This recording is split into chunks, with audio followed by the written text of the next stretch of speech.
Hi folks, so it's been a while since I've done one of these.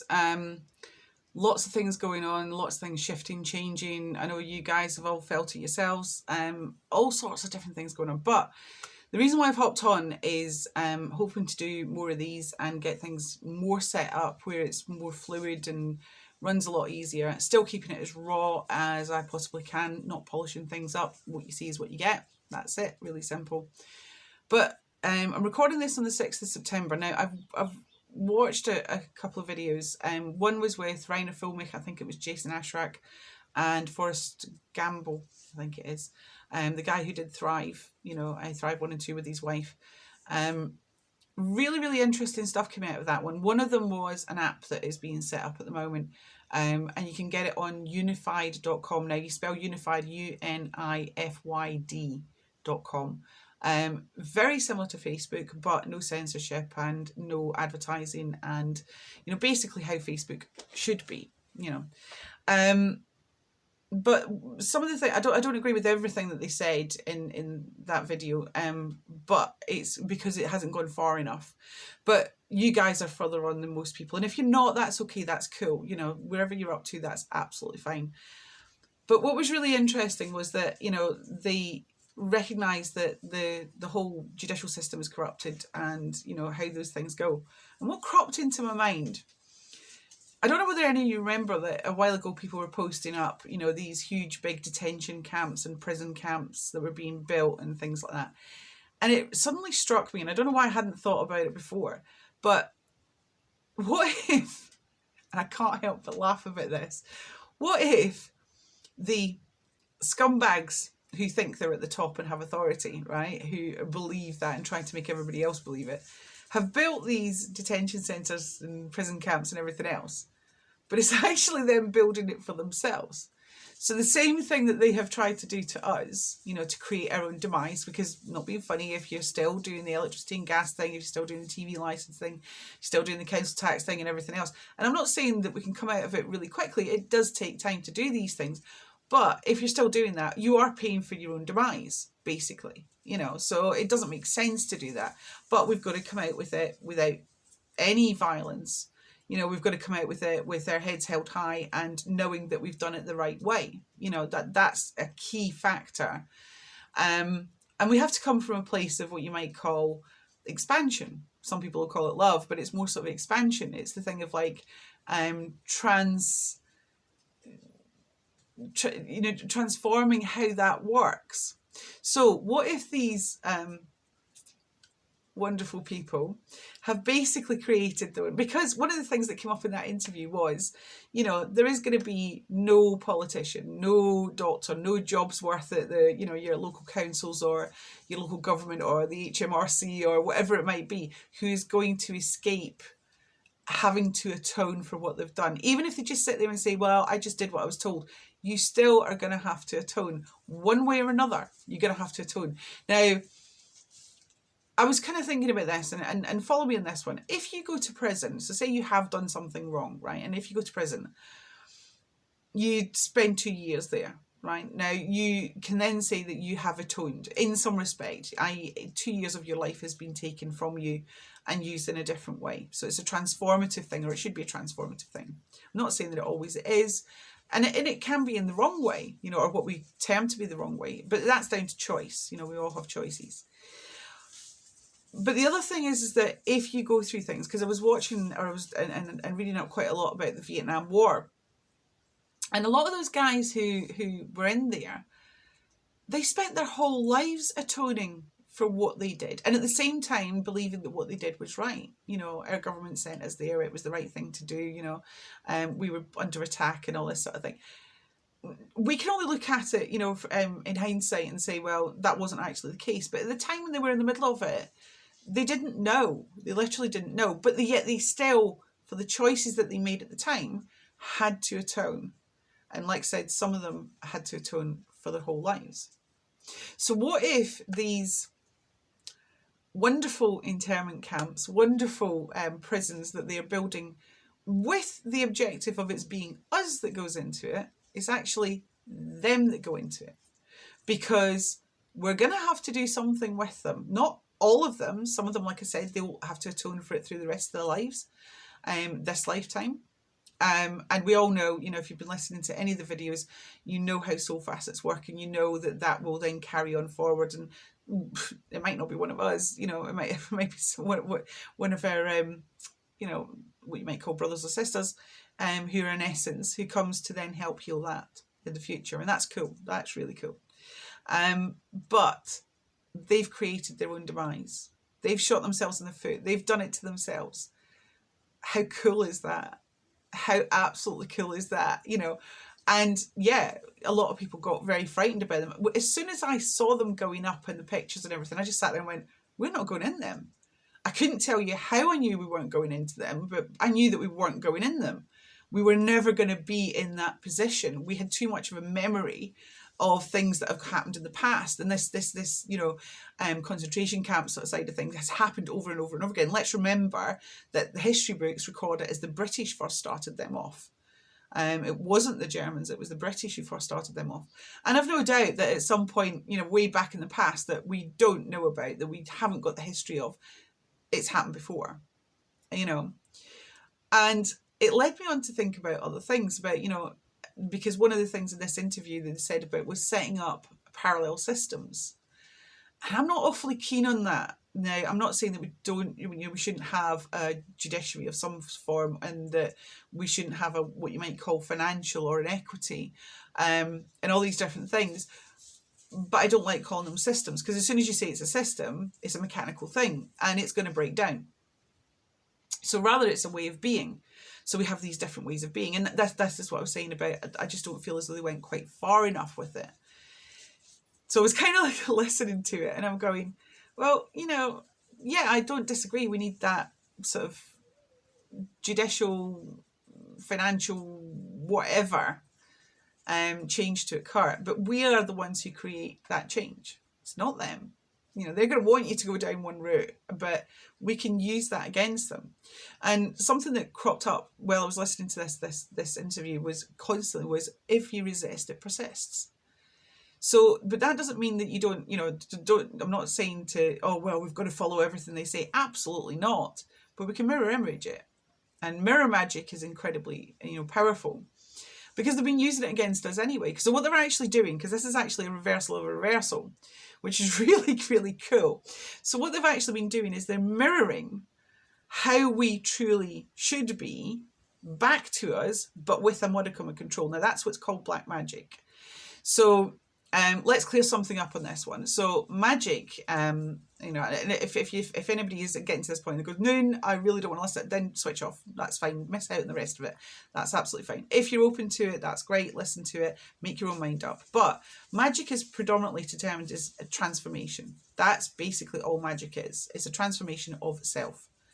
In many different ways. It can be physical, it can be etheric, it can be emotional, it can be, you know, your mental state, it can be all sorts of different things. But magic is basically the transformation of self. By transforming ourselves, we then transform everything around us.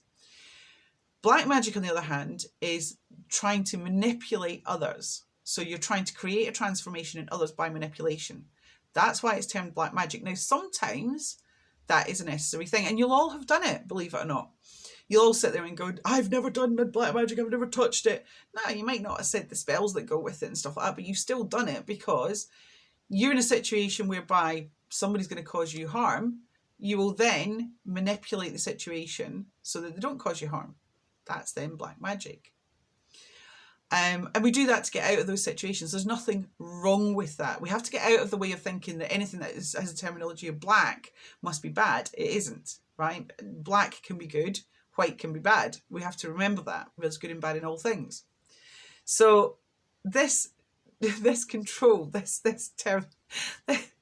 manipulation that they've been doing, they've used. So let's think about, you know, the WEF thing of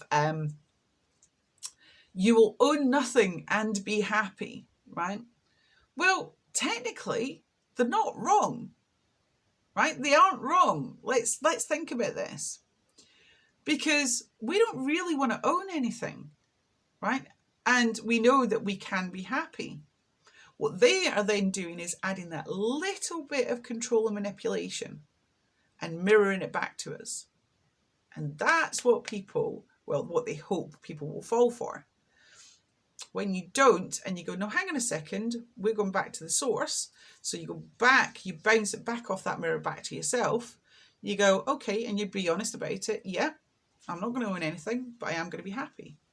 And this is how we've come about with setting up trusts and private members associations, and how we share things, how we put in clauses to say that this can only be dissolved. And I know I was laughed at years ago whenever I said this. I brought this up and people went, oh, good luck with that, because I said I wanted to set up something whereby whatever supposed property I had, that when that was dissolved, it could only be dissolved when there was no more greed in the world. And I've faced that vilification about that for years and years and years.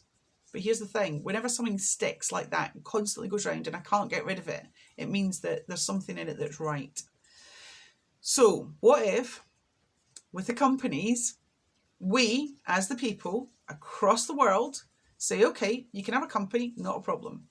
Absolutely, it's not a problem. But, sorry, my door might bang in a minute. But you can't have more than X amount profit, i.e. the greed is no longer there.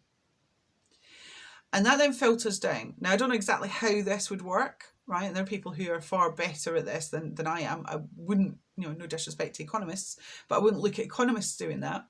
I would look at somebody actually totally different to do that, because that's what we're finding at the moment is, if we go to an engineer and we ask them, an electrical engineer, and we ask them how electricity works, we're going to get the same answer that they have been taught at school. We're looking for people who think outside the box, who do things differently, who think differently. And we need you guys. So if you have been trained as a lawyer, but you have, I don't know, some modicum of how an equity system would work, then go do that. Put that out there. People need to know what is in your mind, because it's actually coming from your heart space. It's just the mind's just translating it. That's all it is. And always leave it open to, it could be totally different. And that's great. That's absolutely great, because that then leaves it for others to go, okay, yeah, that's a good basis, but let's move that from there and move it on to such and such thing. So yeah, I've been vilified for it, but now I've slowly got people coming to me and going, actually, Nuin, what you've said about, that there should be no more greed in the world, and having that as a benchmark for when nothing is owned, everything is shared. You still have your own private space and everything else, but you know that you share, and there's no sort of like, oh God, I've got to share with them. It's just you share. It's as simple as that. It's a stepping stone. It's not the end result. It's purely a stepping stone. And people are coming to me and going, you've actually got something there. So sometimes when you have a thought, a feeling, just something that crops up, whether you're meditating or whether you're just having that, dozy couple of seconds when you're doing the dishes, and all of a sudden something comes to you, and you don't negate it straight away. Just sit with it for a little bit and go, okay, I've got a safe space for you. And then see where it takes you. And it may take years. It may take years and years. You guys may be thinking about stuff that is going to come into effect in 50, 100 years' time. And that's cool. That is so cool, right? You might not see it coming into effect, but that's okay. That's fine. The whole point is that you have brought it into being, right? That's the transformative part of that energy. So it was really interesting listening to these three guys, because they're doing well. They are doing well. I know Rainer Fulmich, because when I started listening to him, I was like, they're going, yeah, you kind of got part of the story, but you haven't got the whole story. And he's slowly uncovering more and more of how this nefarious side goes, and what they've done and what they're doing and all that sort of thing. And it shocked him. It has shocked him. And some of you who are listening to this video, it might be, this is the 6th of September 2022. It might be that you're listening to this in the 6th of September 2030. And you go, geez, I'm 8 years behind. You're not. You're exactly where you need to be. Don't worry about it. You will exponentially go faster, as you need to. Don't fret, because when you bring that fear and that worry in, it will stop you, it will block you. So you're exactly where you need to be. Are you going to have to turn around to people and say, well, I didn't know, and constantly be apologising? Actually, no, because all the people that I've been working with over the past 3 years, and I could name so many names, and I'm so grateful for them being in my life and giving me signposts, and us being able to have open discussions and critical thinking and, you know, thinking things through, and is that going to work? And then actually having also the side of it, we don't know. We literally don't know. You know, we don't know how that's going to come about, but we just know that it's going to come about. It's not us that's going to do it. It's going to be somebody else that does it, and we have to support them. And that's been really cool. But, you know, all these people, yeah, they might be far further ahead than you, and that's okay. That's fine. It's not a race. Nobody's in competition with each other. And there was a period whereby some who were further ahead went, you know, I can't wait for the day where I can turn around and say, I told you so, whenever they're talking about it being needle crafted and stuff like that. You know, and I kind of sat there and I went, well, it's a very, very small victory, if you like. And it's not, and the victory, how it feels, it doesn't feel quite right. And they're also looking for apologies as well. But those people have now changed their mind. A lot of them have changed their mind and said, I don't want to be able to say I told you so, because what's happened is so horrendous. I don't want to be, you know, sitting there going, you know, I was right and everybody now knows I was right. Who cares? At the end of the day, if it's right, it will come. It's like cream. It will float to the top, right? It will always be the best of the best, right? Now, what are you striving for? Are you striving to be the best of the best? Well, yeah, of yourself. Not of anybody else or anything you can do, but of yourself. So don't compare and compete, because when we compare and compete, it's psychopathic. Look at how many games and competitions we have on television and around us. You know, football, Grand Prix racing, tennis, golf, you know, all sporting things, right? Even spelling bees, and you know, we've got the Great British Sewing Bee, we've got the Great British Bake Off, you know, that's if you're in the UK. I'm sure that you've got like Bake Off Australia or MasterChef Australia. They're all compare and compete. And people have long since had this thing of, oh, well, we don't progress if we don't compare and compete. What a load of bunkum. An absolute load of bunkum. It forces people into a state of fear. It doesn't make any sense. So when we actually know, right, okay, that person does that really well. I like how they do that. How can I learn how to do that? Go up and talk to them. Go up and ask them. If it's baking a cake, how do they do that? If it's playing cards, how do they do that? If it's how they walk the dog, how do they do that? Go and ask them, right? And you're not going to do it exactly the same way. It's not going to come out exactly the same way. It never will. That's the whole point of our unique individuality. We are all unique, and we need to celebrate the fact that we're unique. Celebrate is probably the wrong word, but actually be in that space whereby being unique is a good thing. It's a really good thing. And it's our uniqueness coming together, all those little points that are incredibly important. By the way, if I'm going too fast for you, you can always change the speed on these things, you know, so just look for the little cog and it'll give you a playback speed, you know, so you can slow it down or you can speed it up, you know, if you're further ahead, because I've found that, especially with our group, those who are way further ahead are listening to things at double speed on nearly all the time, you know, because we are going that fast. But like I said, it's not a competition. It's just that that's where we're up to. Will you ever get up to that point? Probably. More than likely. You know, it's kind of an inevitable thing, you know. But it's yours. You chose it. It's your destiny. It's not, you're not leaving things up to fate. It's your destiny and how things are going from there. So I thought it was really interesting that that was the real bit about coming on today, was to say, you know, they've made these huge, I just cannot stop laughing about it. They've made these huge camps, and it's the mark of their own demise. And I just thought, yeah, brilliant. You've built your own prison. Exactly what you wanted us to do. You know, you wanted us to build prisons of our minds and everything else, and you've built your own prisons. How good is that? Thank you very much. Well done. Cheers, lads. Can't help it. Oh, just a quick aside. You might see that I'm wearing a red neckerchief. I've been wearing it for the past few months.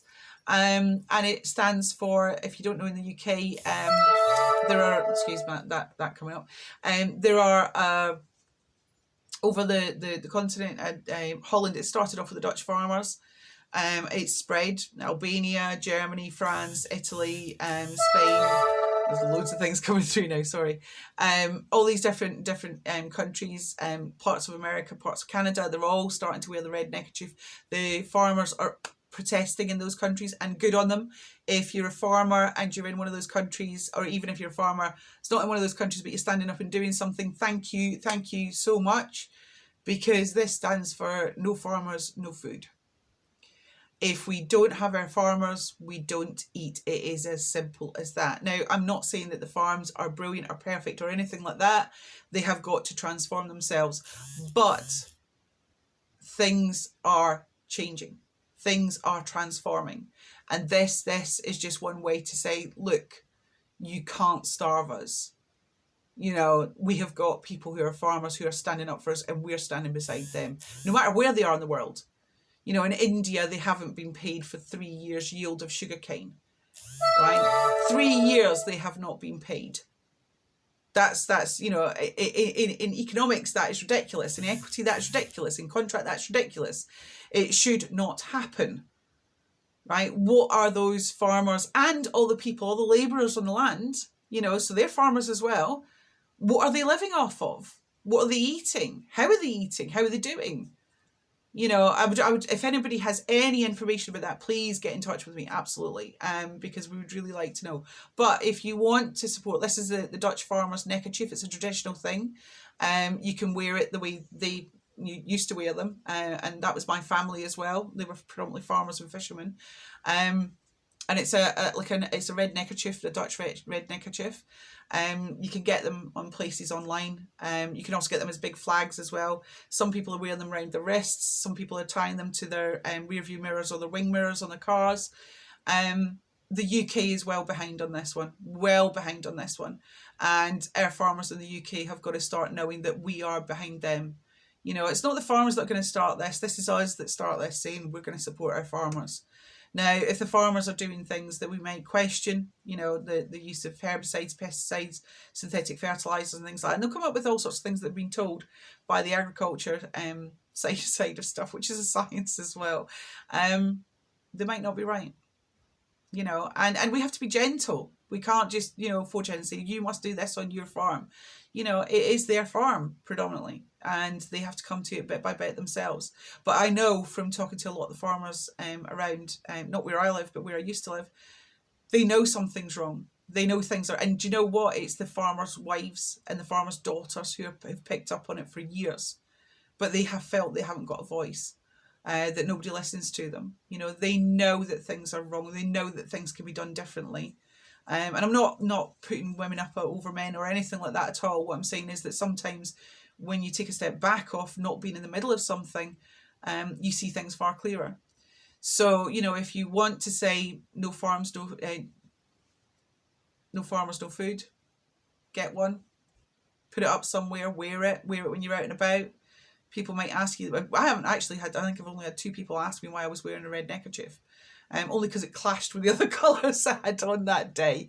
But it then gives you the opportunity. But meanwhile, we're walking around, and it's then, you know, bit by bit, it's getting into them.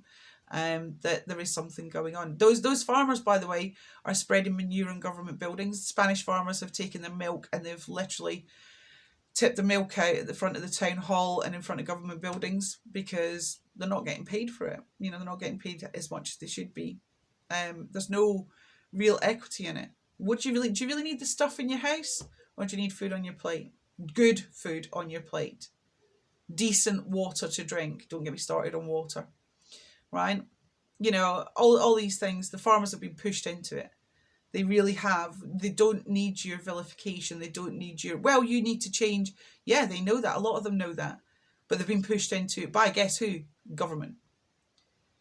And the government is not who you think it is. If you still think that government is a public body, think again. Go and look them up on Companies House, and go and look up individual parts of government on Duns and Bradstreet.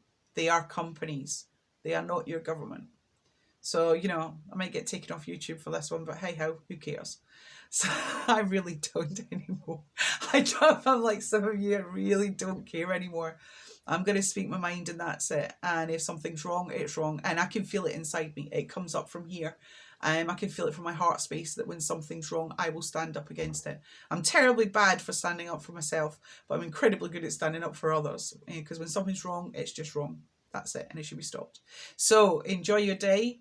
This has been the 6th of September 2022, and enjoy your day, laugh, have fun.